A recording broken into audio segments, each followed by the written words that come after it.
police chase. It left 2 teenagers dead. We begin with weather tonight. A summer-like week ahead. Chief Meteorologist Chris Justice joins us. Chris, the heat cranks back up into Mother's Day weekend? Yeah, and so does the humidity, which means we're going to see some thunderstorms each afternoon, 2, 3, 4 o'clock like we did today. Satellite and radar shows we've got a few lingering showers, but the bulk of the heavy storms, I mean, it has been pouring almost endlessly this evening. 6+ hours of rain in the same locations right along I-95, heading down through Georgia into Florida. They've had some pretty serious storms and some flood concerns there. Tonight we just have a few lingering spotty areas of drizzle.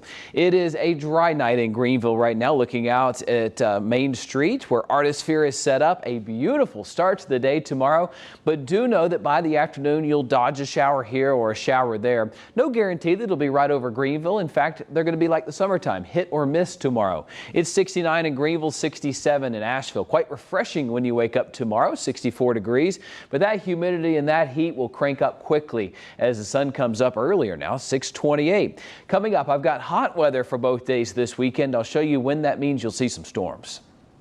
Chris, thank you. Upstate neighbors are fighting back against the gun range next door. They say it's ruined their peaceful neighborhood, and enough is enough. Carlos Flores initially broke this story a year ago and joins us now. So Carlos, what's happening?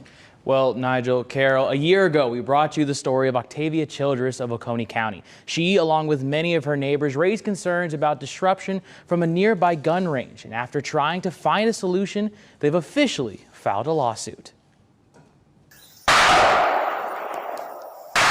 Neighbors here in Salem are firing back against a local gun range. Instead of a gun, they're using the courts and filed a lawsuit this morning. The lawsuit is really about property rights. I mean, it's about a person's right in this country. It's a fundamental and constitutional right that you can own property and use it to your enjoyment as you need to.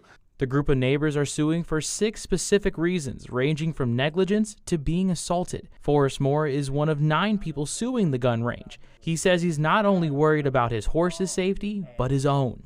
Every time I get on one, I'm kind of worried about them starting to shoot and a horse jumping out from under me. But he wants to be clear, this lawsuit isn't about owning a gun. Nobody around here that I know of is against a 2A. You know, as a matter of fact, I'm a life member of the NRA. This isn't about that. This isn't about that at all. This is about the comfortable enjoyment of my property.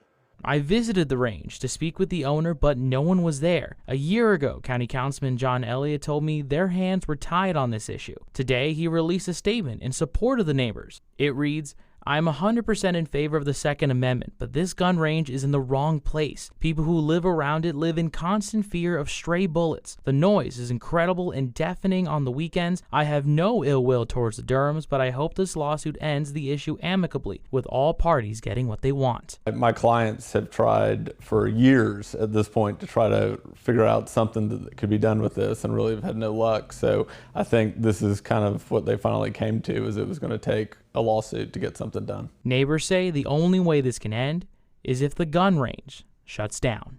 When I'm shoeing horses or riding horses, nobody knows it. I don't disturb anybody, right? However, when they start shooting, they disturb everybody. Now, I've reached out to the owner of the gun range for comments. I'm waiting to hear back. You can read the full lawsuit on WIFF4.com. Just look for this story. Back to you.